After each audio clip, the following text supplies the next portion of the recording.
indeed. Hour 3. Nice to have you with us on this busy afternoon here on Mad Dog Unleashed on a great SiriusXM 82. As we chat to you about what's going on as far as the world of sports is concerned on this Tuesday, the eve before the NHL playoffs. 3 series begin tomorrow night. The 5 then begin on Thursday. The NHL 8 series, first round. First round of the NHL playoffs is a lot more interesting than the first round of the NBA playoffs. This year will be a little more interesting with the NBA because you got a lot of series that got a good chance to go 7 games, especially in the West, with those 4 teams, whoever they may be, with Utah, Oklahoma City, and Portland, and New Orleans, and San Antonio. They're all about equal, so you should have a lot of good games in that scenario. But the NHL, we have seen a million times where the 8th seed, makes great runs. Nashville did it last year, coming out of that 8th seed spot, where in fact you come out of nowhere, you win a series, and next thing you know, you're playing for the Cup final. 8th seed doesn't do that in the NBA. The 8th seed normally never wins a first round playoff series. It's only happened twice. Denver beat Seattle in a 5-gamer with Mutombo, and then of course the Knicks beat Miami. The Knicks one is very overrated. They really underachieved.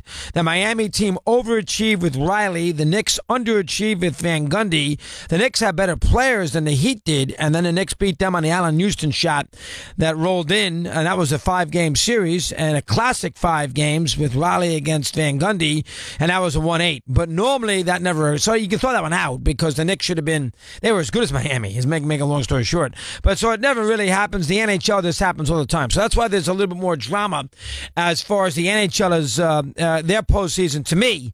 Now, it's hockey. It's not the NBA, and it's, not baseball and football. It's our 4th sport, and a lot of people think it's still a niche sport, and I get that, and I understand that. A lot of folks don't get into it. They don't have a town. It's very, very local. Nashville, they're into it, but, Tuscaloosa, they could care less. They're into it in, Winnipeg, but they could care less in Boise. So, I understand that, and the NBA's got a little of that too, but the NBA's got a predictability to it in their postseason that can be very boring, while the NHL's predictability is the unpredictability of it, and that's what makes it fun because, anybody can win. The goalie's like the great pitcher. You can obviously, dominate a series with great goaltending. You can dominate a baseball series with a couple of great pitchers. There's nobody in the NBA that's going to dominate. If you have a couple of great players, you're not going to be an 8 seed, so you don't have to worry about it. The great players are on the higher seeded teams, so it's not like you're ever going to find once in a while, but the Knicks. But you're never going to find 2 Hall of Famers on the 8th seeded team or 2 All-Stars. Usually they're the 8th seed because of that. Denver doesn't have 2 All-Stars on it. Miami, maybe 1. The Wizards, if everybody was healthy, a couple maybe in Wall and Beal, and they're never ever healthy. So from that, Milwaukee's got the 1 guy, the Greek. So from that standpoint, it's a lot more predictable in the NBA. I think the NBA championship will probably come down to Golden State and Houston. I don't think Cleveland is a championship caliber. Listen, they're always got a puncher's chance because of LeBron. But, they had Irving the last couple years. They're not going to have him this year. They don't have that secondary guy that you're going to love. They got LeBron and a lot of spare parts. They're interchangeable. They got a decent bench, but he doesn't have, he's Batman. He doesn't have a Robin. He had that with Kyrie. He doesn't have that with this crew. So I think that will be a major problem for LeBron once he gets deeper into the playoffs. Now, he's good enough to beat Indiana. He's, I think, probably good enough to beat the 2 little guys on Toronto who are a regular season phenom and not good in the postseason, Lowry and DeRozan. He's probably good enough even if he, down the road, if he had to play Boston or Philly. Boston is depleted, so let's eliminate them. Even Philly, a long way to go, first time into the postseason. I think you got to figure Cleveland's going to be in the final, right? And then, of course, you got Golden State or Houston. Golden State's in the final, and if they're healthy, we don't know about Golden State. Haven't played well for a long time. Haven't been whole for a long time. We don't know about Curry. He's very fragile. We get that. So we don't know where he stands. Thompson and Durant are back. I don't think they lack for confidence. I just don't know where they are as a unit right now without Curry. And without him, they could.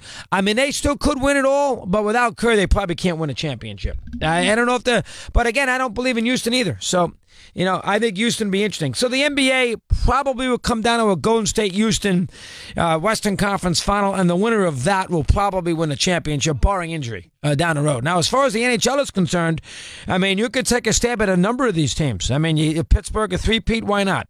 Boston, everybody thinks they got a chance, why not? The Bruins, good team. I mean, obviously, Nashville's the favorite to win the whole thing. They're 4-1 in Vegas. I mean, Nashville had a great regular season last year, lose Game 6 to Pittsburgh.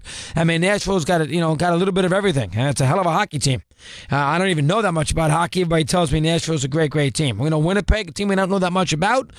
Plenty of offense. They were a 2 seed with C. So, there's 5 or 6 teams you can make a healthy. Toronto last year, the Capitals. I mean, there's 5 or 6 teams that you can make a healthy case for to win it all. You cannot do that in the NBA. There's probably just 2. Probably just 2. And Cleveland and Golden State and Houston. Probably. I'm not going to say anybody in the East can win an NBA championship. I don't think that's fair to say that. And I think Sean was interesting there. And I think when you rate sports towns, I think there's a variety of ways to do it. I think it's a little of the team success. I think a little of it is the players who have performed there. I think a little of it is the enthusiasm of the fan base. I think a little of it's got to be, the newspaper and the talk radio part of it, because if you got a great sports town, you got good newspapers, and you got good talk radio. I think a little of it has to be their interest in out-of-town sports. It's hard for me to go crazy about you being a great sports town that when your team's on in it, you have no interest in the result. And the other markets in the finals of a particular sport. And in Boston, that's a big negative for Boston. But if you look at Boston's from a pure athletic perspective, I don't know where you're going to beat where Boston is. I mean, if you can't put Larry Bird on your Mount Rushmore of athletes legitimately, and you can't in Boston, you can't. You can't put him over Russell. You can't put him over Williams. You can't put him over Orr, and you can't put him over Brady. If you can't do that in Boston, that's a problem. And you cannot do that. I don't know. Now, in New York, the Mount Rushmore, a lot of it's baseball. Where you got Ruth, DiMaggio, Garrick, and Mantle. And you then have... you can throw in Tom Seaver, and not that he's on that level, but he's somebody that a Met fan he represents the Met fans. The way you do it in these Mount Rushmore arguments is you take the player from each team in that town, and then you stack them up. Because you don't want 2 players from the same sport.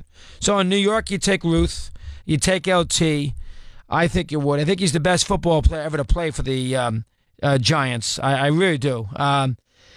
I know you got Frank Gifford, you got guys, Mel Hine. I mean, you have others that you can consider, but I think he is the best player pound for pound. You could think about Namath, but he didn't do it long enough. He did win a Super Bowl, but he didn't do it long enough. The NBA, I mean, I don't know where you go at the NBA in New York. It's not Reed. He never won a championship. Willis was banged up a lot, but, he won 2. He was a big factor in 1. I don't know where you go at the NBA. New York doesn't have from a Mount Rushmore standpoint, not nearly as good as Boston. Philadelphia, we discussed, not nearly as good as Boston.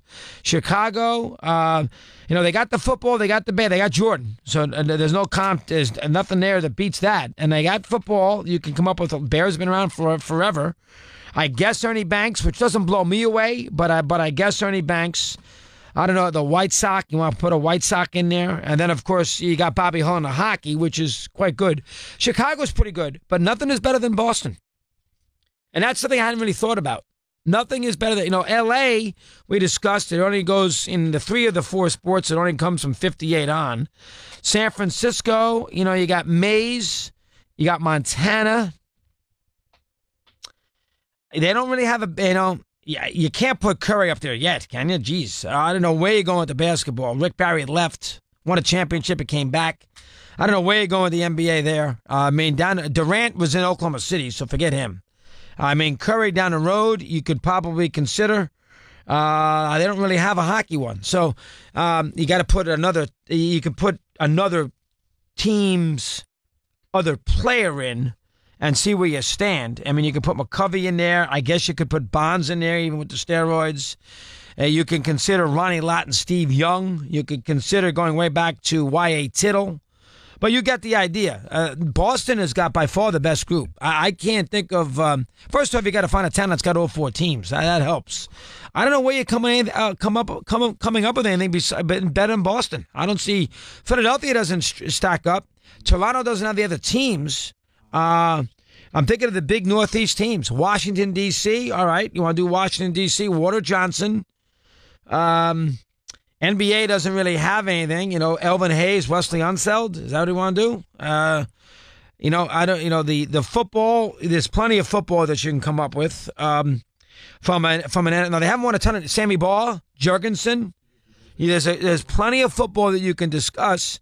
And I guess Ovechkin for the hockey. I mean, there really isn't as many as you think in these other towns. Boston is very good, isn't it? Again, Larry Bird is not in your John Havlicek, David Ortiz, Esposito. They don't have another great football player, but they don't have there's a lot of great others in Boston who don't make Mount Rushmore. 15 after the hour, your calls when we continue. Here at Mad Dog Unleashed.